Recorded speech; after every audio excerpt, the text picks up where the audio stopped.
잘 쉬었다 왔나요? 두 번째, 엄마의 말뚝 시작할 거예요. 제재 소개. 전쟁의 와중에 비극적으로 아들을 잃은 어머니의 상처가 수술 후 환각 속에서의 되살아난 모습이 딸인 나의 눈을 통해 목격되는 장면을 중심으로 제시되었다.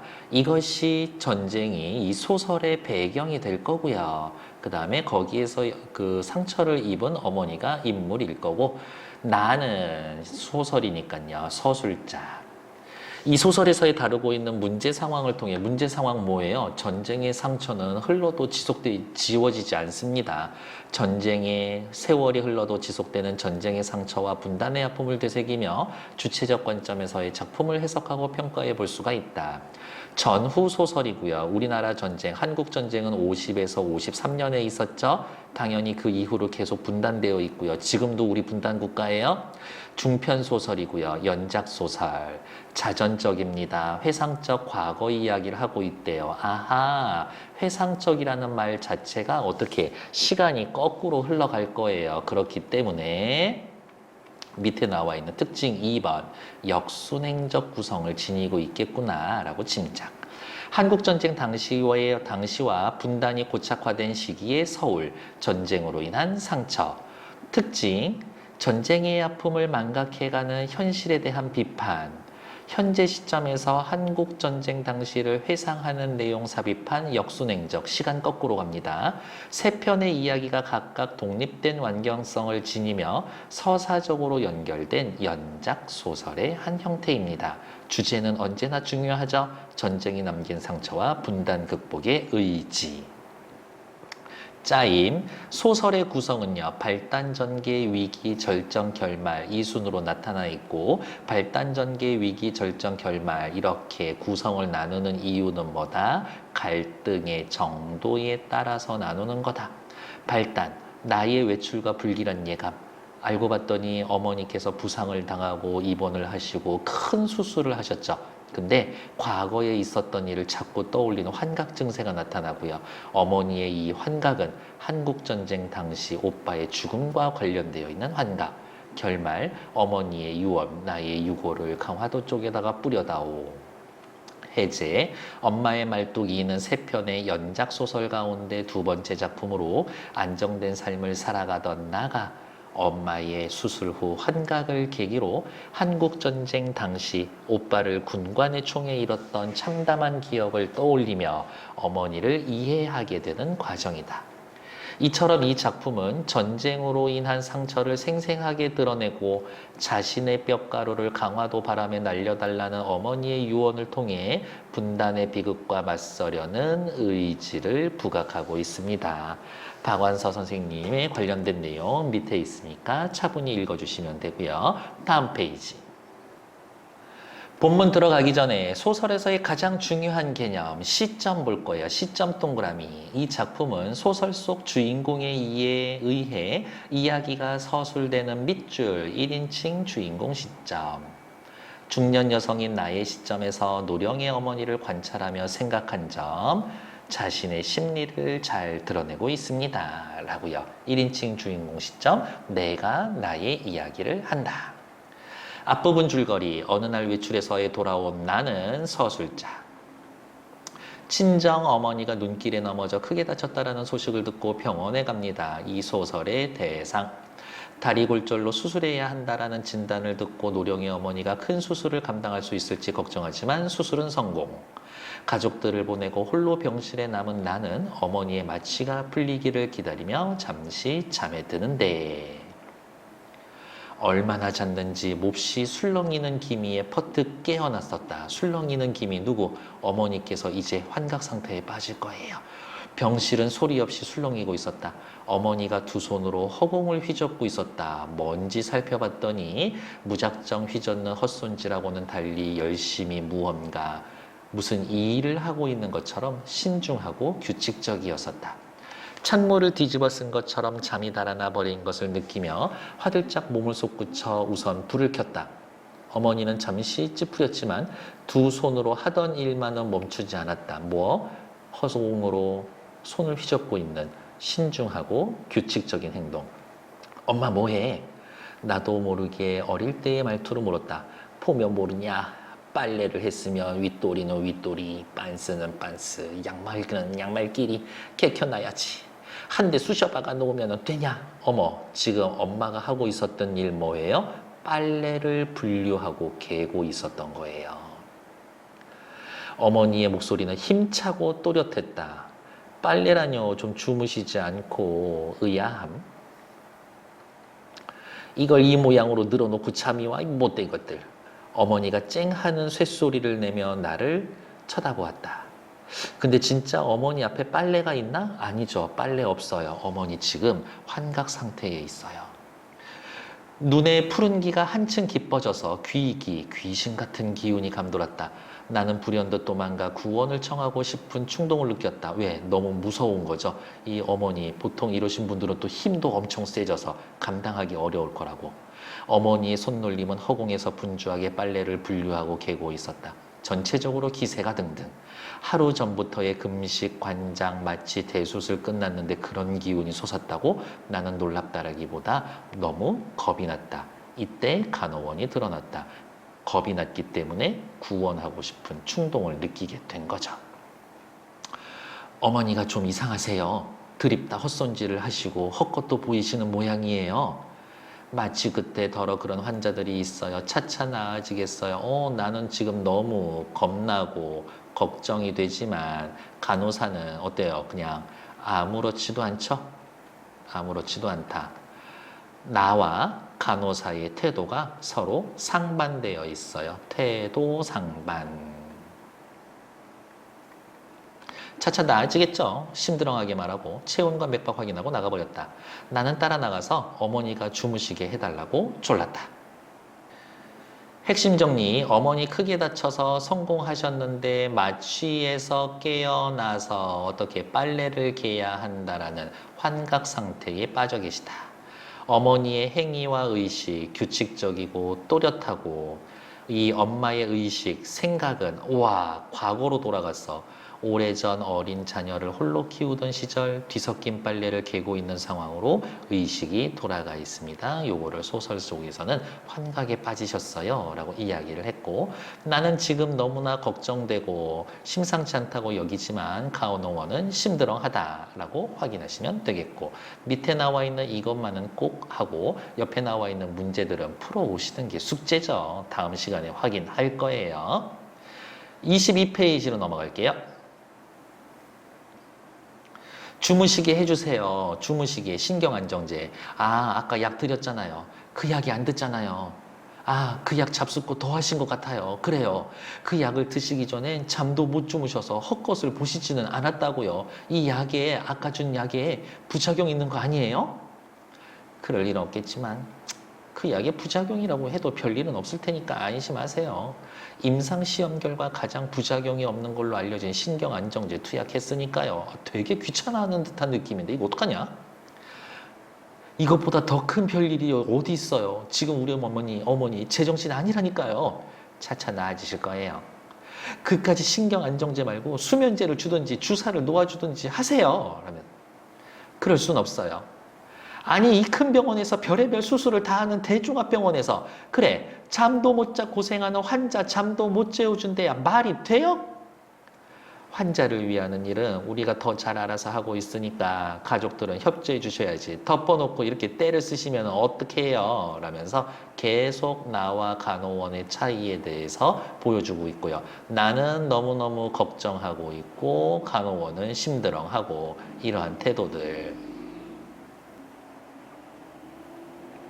다 단락에서는 특별히 볼 거는 없지만 요 리을 묶어놓은 부분들을 좀 주목해야 되겠네요. 지금 이 병원에서의 하는 일이 너무 마음에 들지 않죠? 그런데 이 병원, 환자가 해달라는데도 해주지도 않는 이 병원, 큰 병원, 별의별 수술 다 하는 대종합병원. 아이고, 니들 엄청 그렇게 대단한데 잠 못 재워준다고 그렇게 하면 됩니까?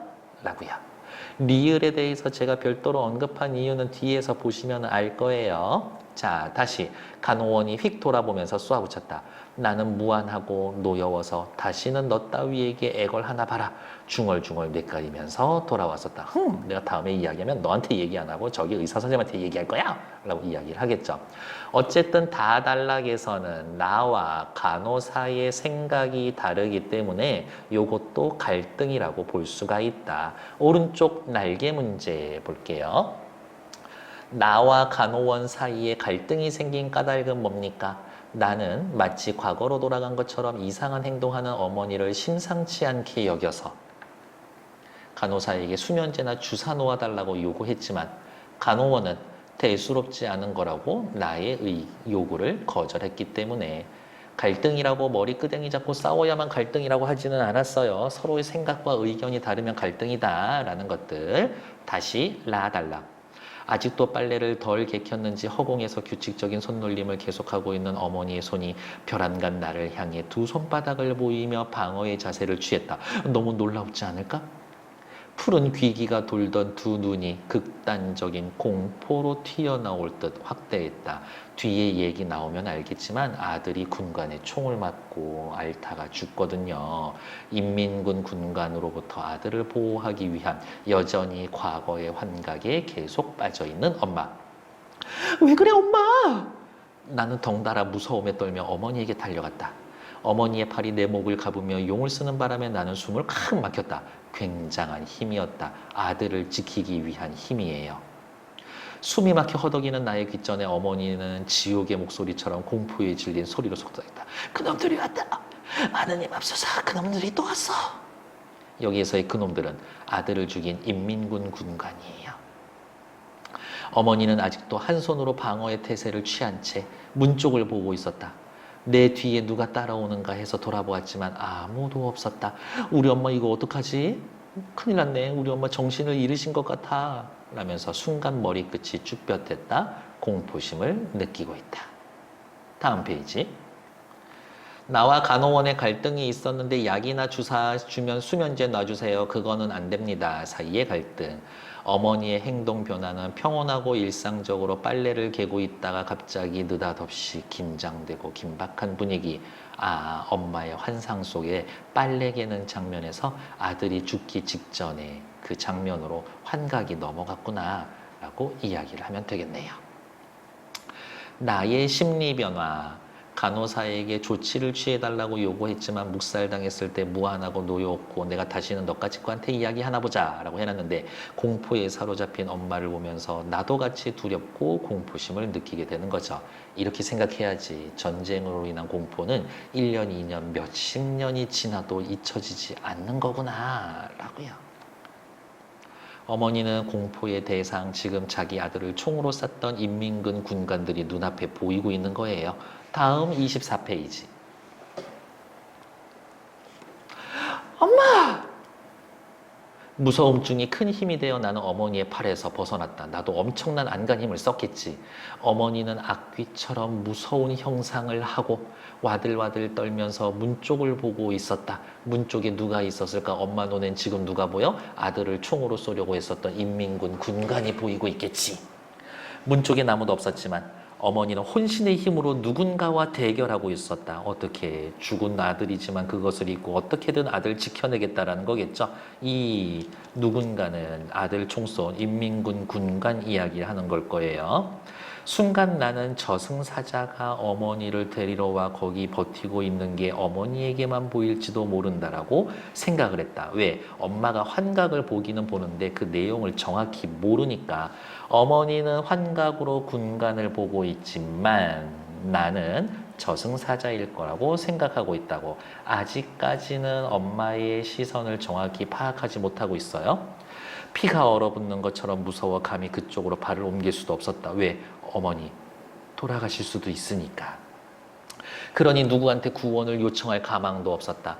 86의 노인의 병실을 저승사자가 넘보는 건 당연했다. 그래, 돌아가실 때가 된 거는 맞지. 하지만 오늘의 수술 환자 중에서 뿐만이 아니라 이 거대한 종합병원 입원한 모든 환자 중에서 어머니는 최고령일지도 모른다. 그래, 돌아가실 때가 된 건지도 몰라. 그만큼 분별이 있는 저승사자라면 앙탈을 해봤자일 것 같았다. 어머니 돌아가신다라고 하면 죽음은 받아들일 수밖에 없지. 나는 이미 저승의 사자한테 어머니를 내줄 각오를 하고 있었다. 86이면 누가 감히 천수를 못 누렸다 하랴. 다만 몸에 큰 칼자국을 내고 거기에서의 나는 선혈이 아직도 마르기 전에 어머니 지금 눈에서 미끄러져서 수술하셨잖아요. 아직 마르기 전에 끌고 가려는 게 괘씸하지만 너무한 거 아닙니까? 세상에 죽음치고 그 정도 여한도 자식에게 안 남기는 주식이 어디 있으랴? 각오를 하고 있으니 제발 네 모습을 어머니에게 보이지만 말게 해다오. 돌아가시더라도 어머니가 공포감을 느끼지는 않게 해주고 그냥 어머니 편안하게 데려가라. 100살을 살다 죽어도 죽기 싫은 게 인간의 상정, 보통 마음이고 생의 마지막 순간까지 네 모습을 드러내지 않는 게 저승사자. 저승된 사자의 도리요 유일한 자비가 아니더냐. 사라져라 제발 허이 허이 하면서 오른쪽 위에 나는 어머니가 공포에 질린 까닭을 저승사자를 본 것이다 라고 생각하고 있는 거죠. 나는 어머니의 참혹한 공포를 차마 눈뜨고 볼 수 없어 이렇게 속으로 부리짖었다. 그놈이 내 눈에까지 보이는 일이 일어날까봐 더욱 겁이 났다. 그러나 그는 사라지기는커녕 다가오고 있음이 분명했다. 왜? 어머니의 반응이요. 어머니의 부릅뜬 눈동자의 초점거리가 그걸 말해주고 있었다. 엄마 눈에는 누군가가 점점 가까이 다가오는 것 같이 눈에 초점이 맞추고 있어요. 맙소사 나 혼자 어머니의 임종을 지키게 되다니. 엄마가 이야기합니다. 그놈이 또 왔다. 뭐라고 있냐? 네 오래미 숨겨있어서. 엄마 제발 이러지 마세요. 오빠가 어디 있다고 숨겨요. 그럼 네 오래미 벌써 잡아갔냐? 엄마 제발. 어머니의 손이 사방을 더듬었다. 그러다 붕대 감긴 자기의 다리에 손이 닿자 날카롭게 속삭였다. 어머니의 환각 속에는 너희 오래비 아들이 아직 살아있어요. 살아있다고 지금 환각을 보고 있죠. 엄마의 공포의 원인은 뭐였어요? 이제 확인하죠. 그놈이 아들을 잡아가는 것.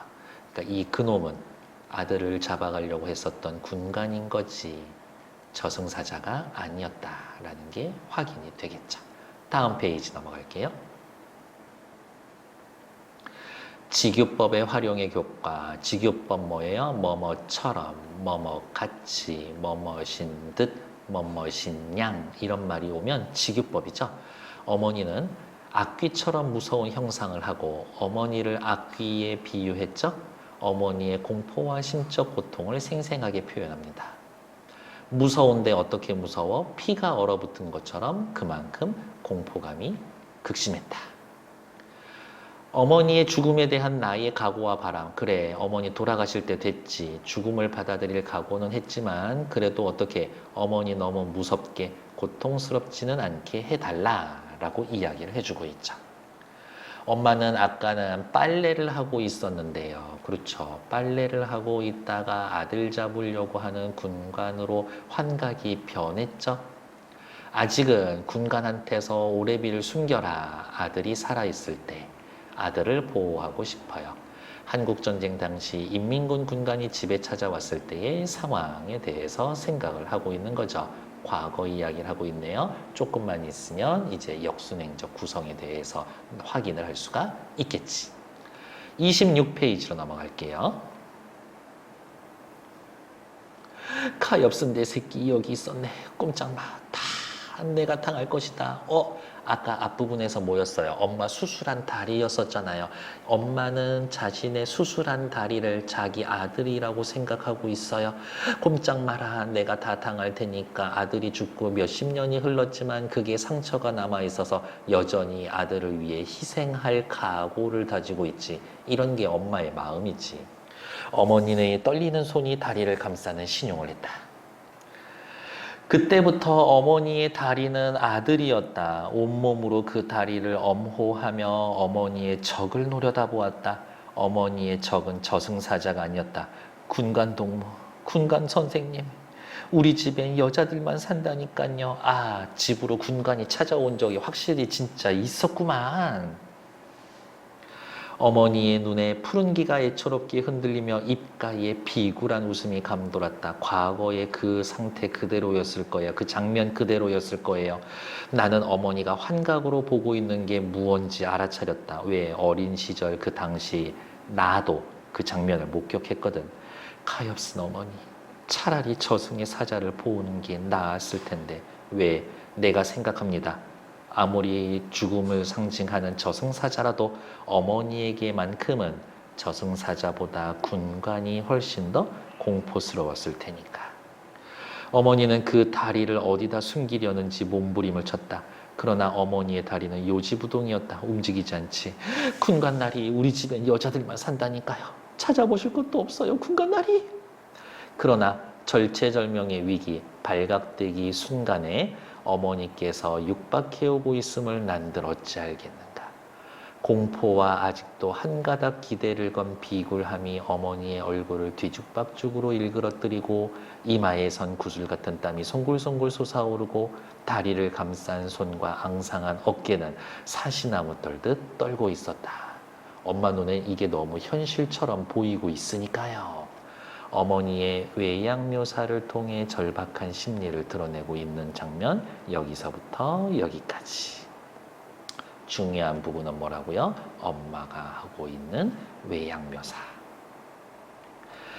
가엾은 어머니, 하늘도 무심하시지 차라리 죽게 하시지. 그 몹쓸 일을 2번이나 겪게 하다니. 현실에서 겪고 환각에서 겪고 2번이나.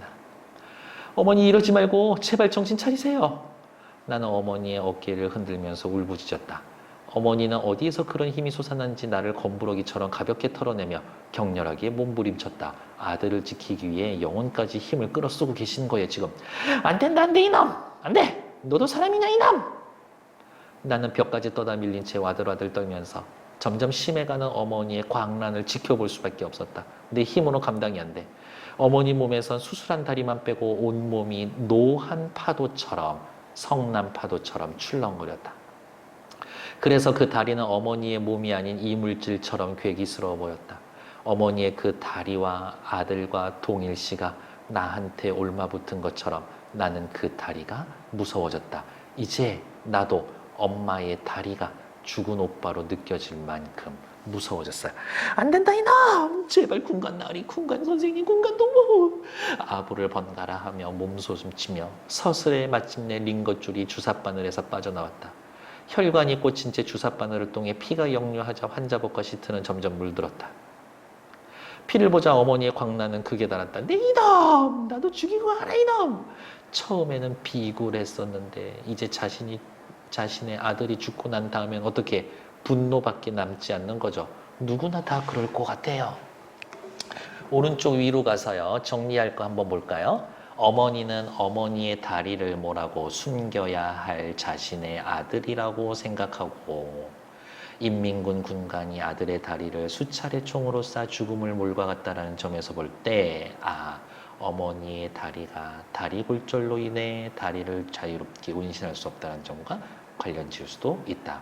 아들이 총 맞은 부위도 다리였으니까요. 어머니가 환각으로 보고 있는 것은 인민군 군관이었고요. 자신의 아들을 데려가려고 어머니가 계속해서 몸부림치는 까닭은요. 하나밖에 없죠. 아들 지켜내기 위해서. 그거밖에 없어요. 다음 27페이지 넘어갈게요.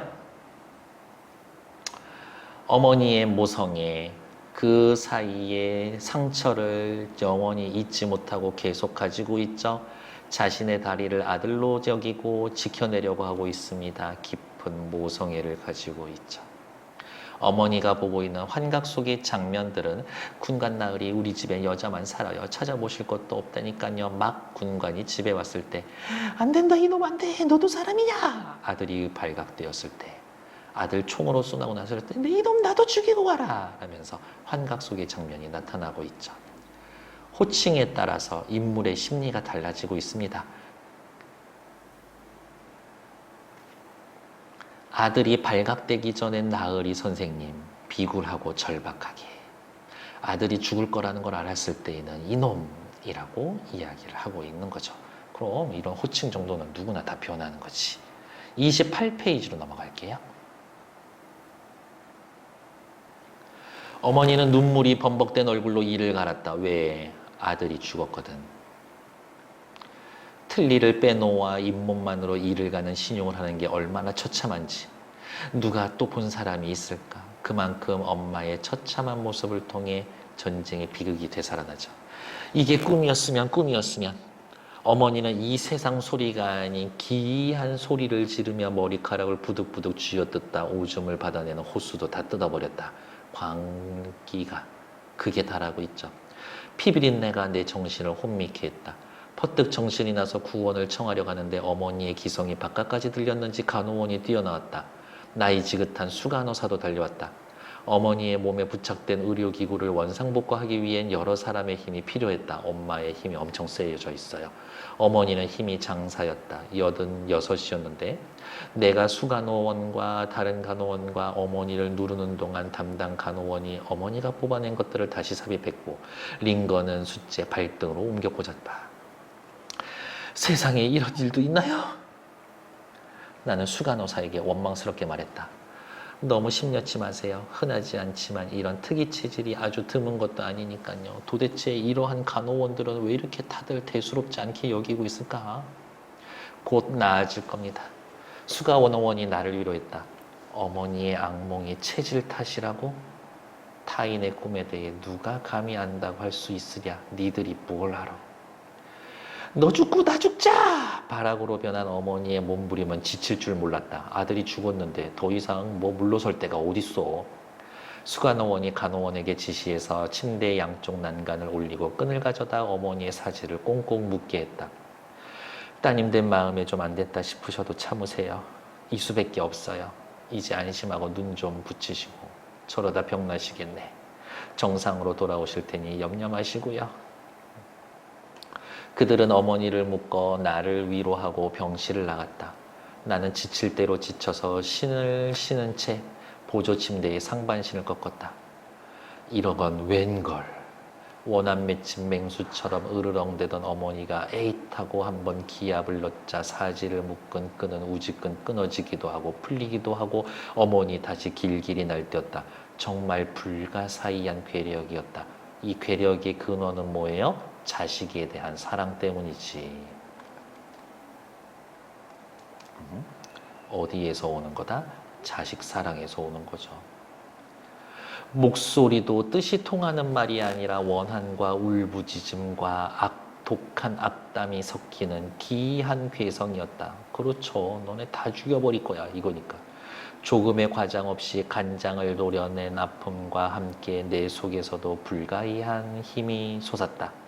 이를 악물고 어머니에게 돌진했다.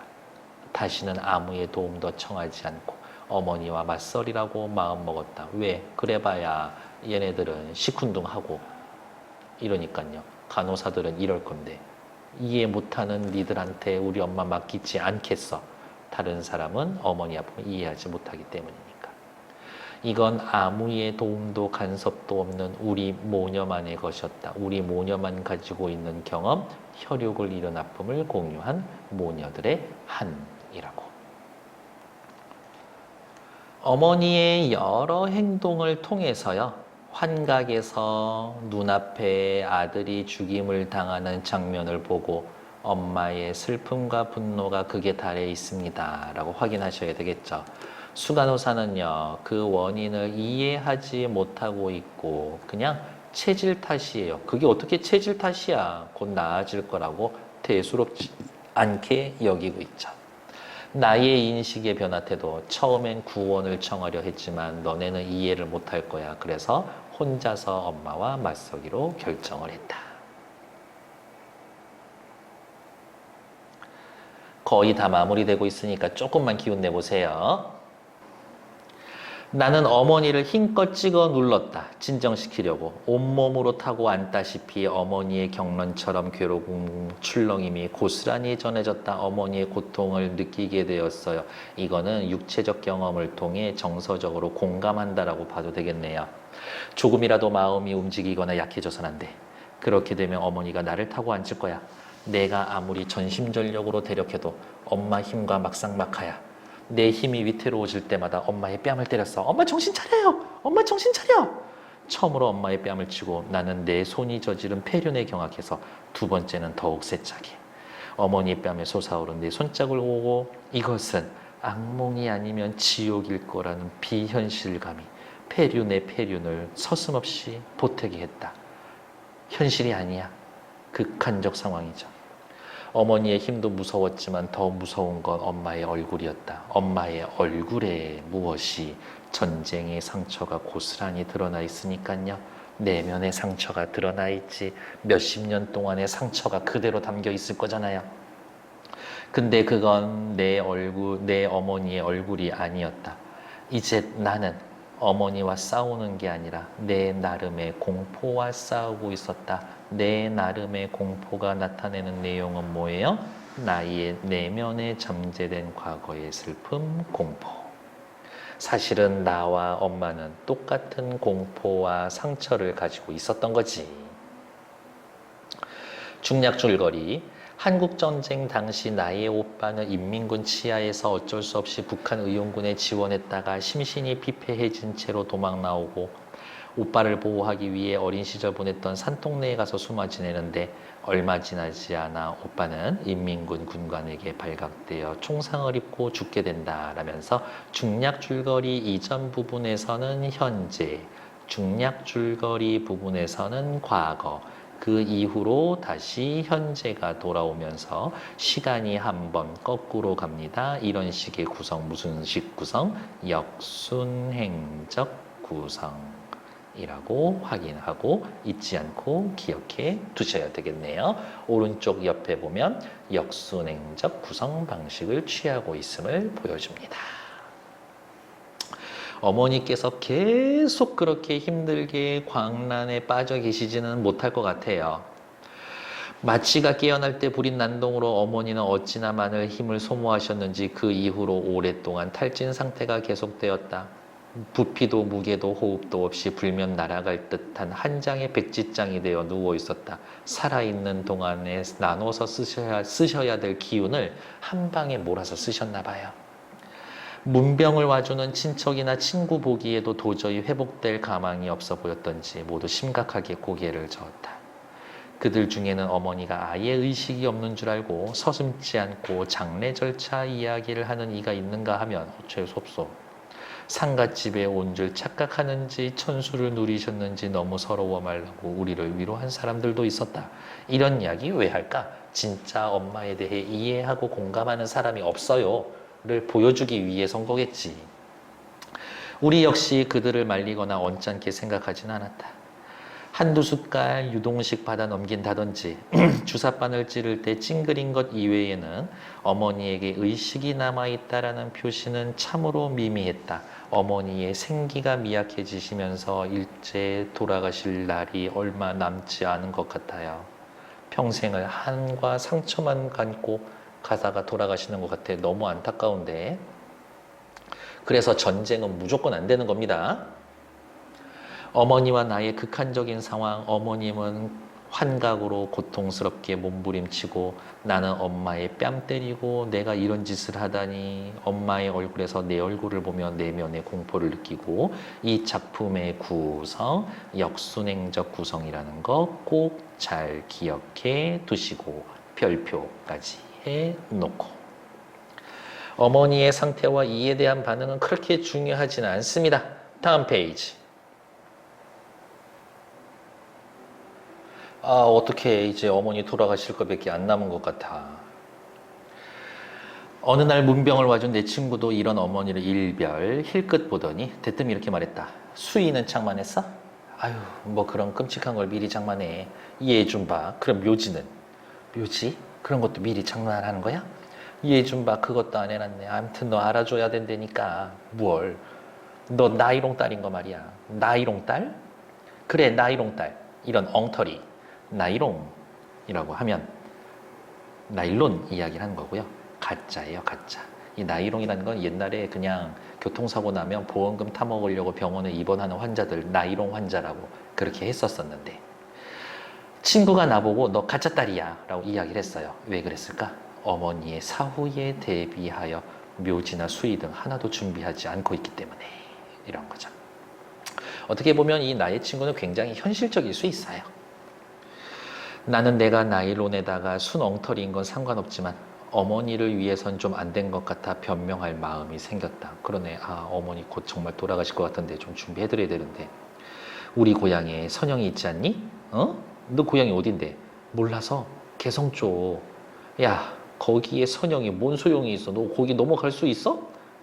분단이 고착화돼서 이동이 금지되어 있죠. 그래도라니 야 변명치곤 구차하다 야 이북에 두고 논밭 저당 잡고 돈도 꿔달라 그래라. 입이 험한 친구는 사정없이 나를 몰아세웠다.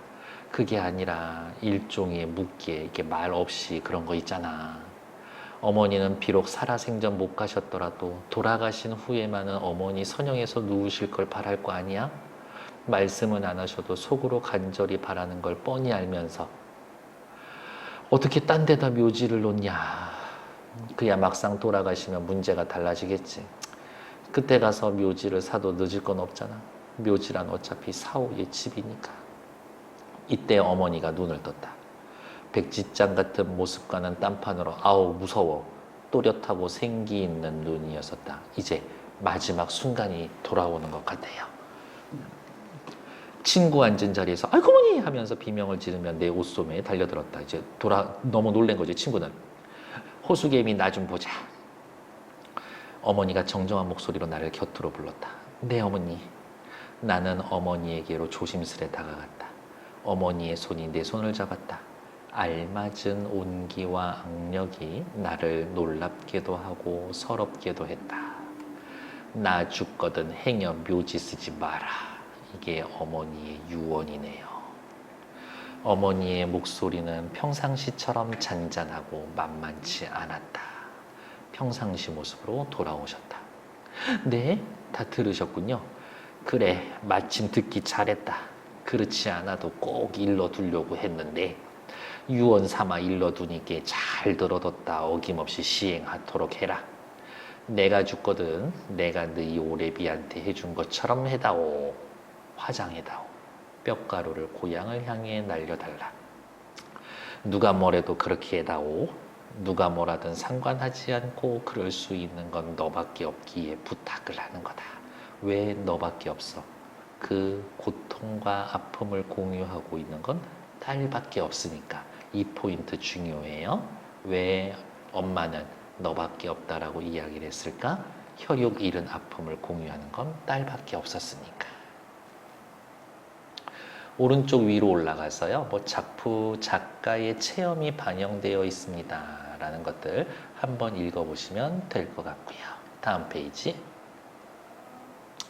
친구와 나의 견해 차이. 친구는 어머니 돌아가시기 전에 미리미리 준비해둬라.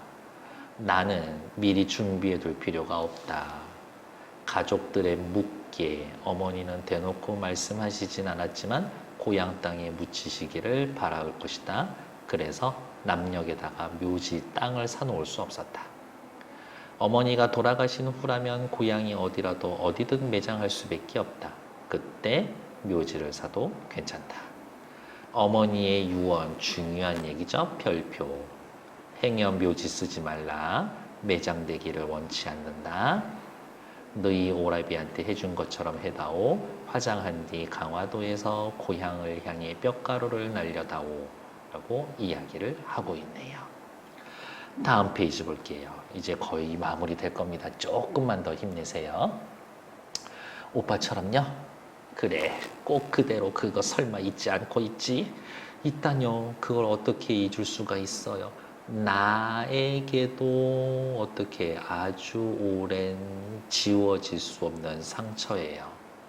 어머니의 손이 악력은 정정했을 때보다 아니 나를 끌고 농바위 고개를 넘을 때처럼 강한 줏대와 고집을 느끼게 했다. 자식에게 신식교육시키려는 의지로 고향 떠나올 때처럼 무조건 사대문 안에서 넌 공부해야 돼 이러셨거든요. 오빠의 시신은 처음에 무학제 고개 넘어 벌판에 밭머리 감회장했었다. 행려병사자, 길에서 그냥 죽은 사람처럼 형식과 절차 없는 매장이었지만 무정부 상태의 텅 빈 도시에서 우리 모녀의 가냘픈 힘만으론 그거 이상은 가능한 일이 아니었다. 서울이 수복이 되고 화장장이 정상화되면서 어머니는 오빠 화장할 걸 의논해왔다. 우리와 합하게 된 올케는 아들 없는 아들들에게 무덤이라도 남겨줘야 한다며 공동묘지로 이장할 것을 주장했었다. 어머니는 오빠를 죽게 한 게 자기 죄처럼 젊어 과부된 며느리한테 기가 죽어 지냈었는데 그때만은 조금도 양보할 기세가 아니었다. 그때 언제 오빠의 시신을 어떻게 할 건지.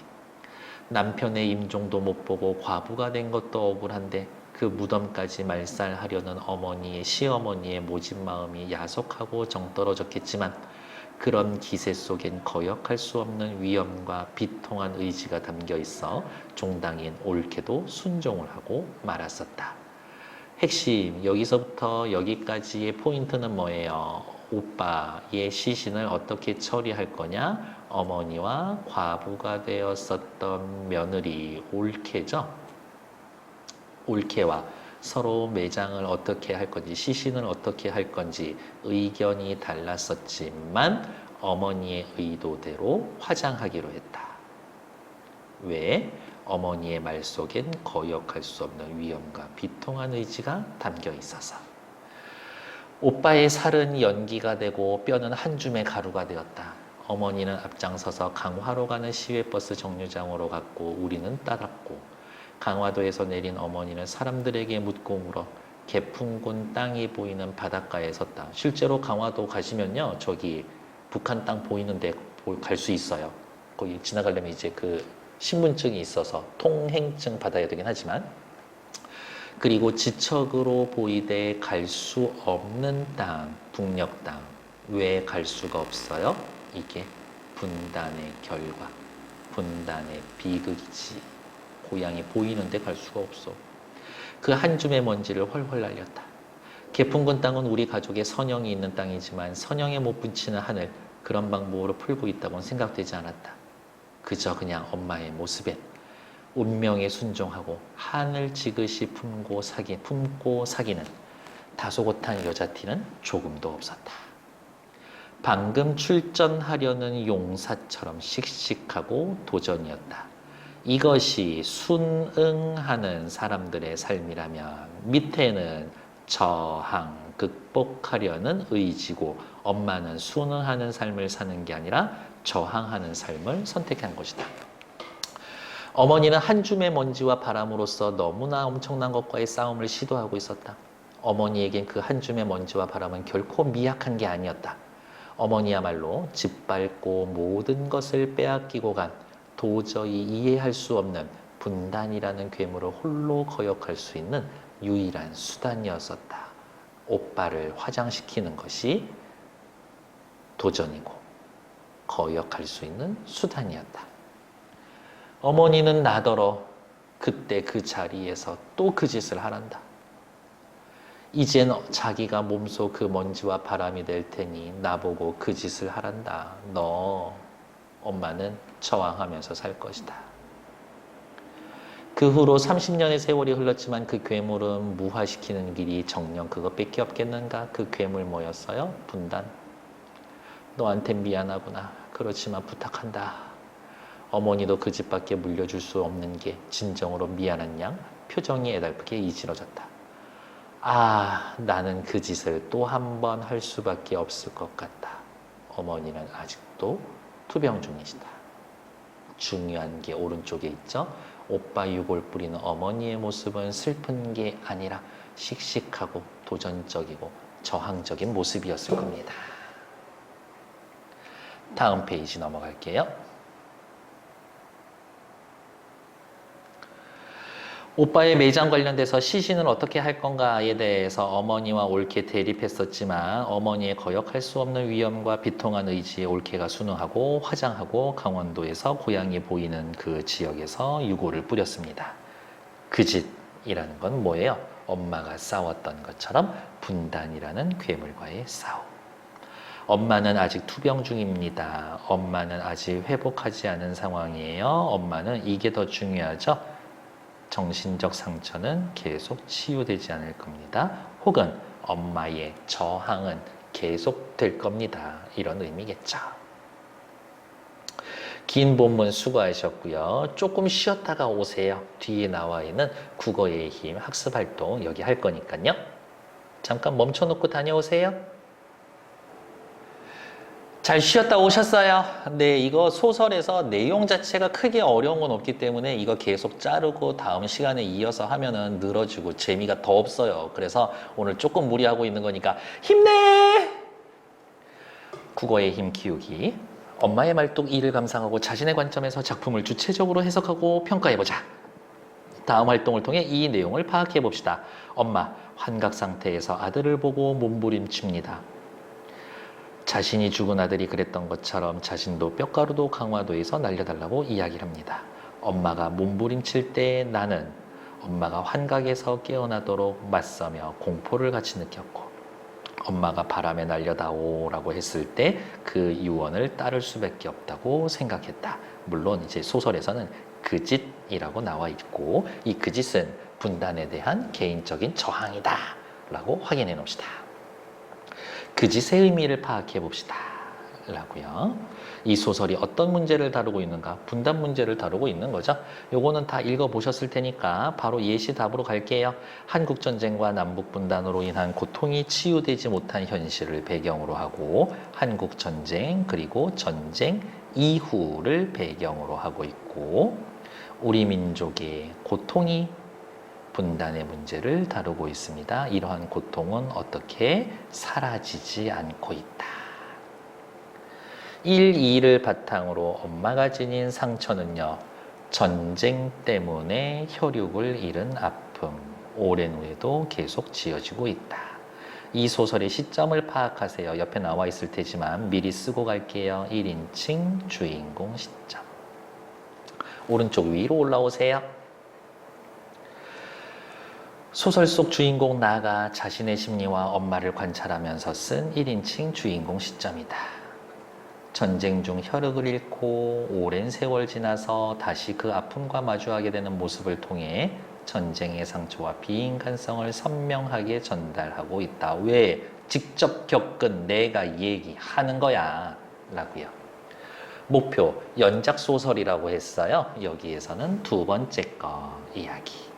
전체 이야기를 요약한 겁니다. 이를 토대로 근거를 들어 제목의 의미를 해석하세요. 제목 뭐? 엄마의 말뚝. 1. 나의 가족이 고향을 떠나 서울의 터전을 잡게 된 과정. 홀로 두 자녀를 억척스럽게 키워낸 엄마의 모습, 나의 성장을 그린 이야기. 엄마의 말뚝, 엄마의 의지. 자식들을 잘 키워보겠다. 두 자녀를 키운 엄마의 의지. 서울에서 정착하면서 살게 된 삶의 터전. 엄마의 말뚝 2. 안정된 삶을 살아가던 내가 엄마의 다리 부상을 계기로 한국전쟁 당시 인민군 총관의 총에 오빠를 잃게 된 참담한 기억을 떠올리며 엄마를 이해하게 되는 이야기에서는 오빠의 죽음으로 인한 엄마의 가슴에 맺힌 한 말뚝처럼 박혀서 그게 사라지지 않더라. 엄마의 말뚝 3. 수술 후유증으로 7년여 투병하던 엄마가 화장되기를 바랬던 생전 소망과 달리 돌아가신 후 서울 근교 공원묘지에 묻히게 된 이야기. 엄마, 죽어서라도 분단이라는 비극적 현실과 맞이하려는 겁니다. 색깔별로 구분을 해놨으니까 나눠서 어디가 있냐? 나눠서 읽어주시면 될 것 같아요. 이를 바탕으로 한 자신의 생각을 정리해 봅시다. 열심히 정리해 주세요. 37페이지. 이 소설에 대한 자신의 해석과 평가를 들어 근거를 들어 정리해 봅시다. 열심히 정리해 주시고 5번 서로에 대해서 생각을 표현해 봅시다. 됐고요. 남아있는 거 5번 쭉쭉쭉 확인하고 국어의 힘 펼치기도 나쁘지 않네요. 됐습니다. 이제 마지막 한 페이지 정리한 거 남았으니까 조금만 더 힘내. 끝나요. 핵심 정리. 전후 소설이고요. 분단 소설이고요. 중편 소설, 엄마의 말뚝 1, 2, 3 연작 소설. 자전적이고 회상적이다. 제재, 전쟁으로 인한 상처.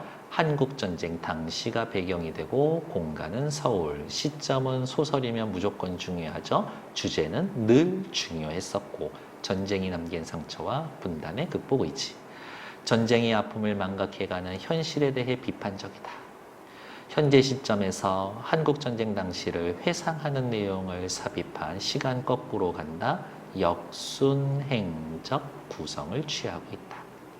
세 편의 이야기가 독립된 완결성을 지니면서도 서사적으로 연결된 연작 소설이다.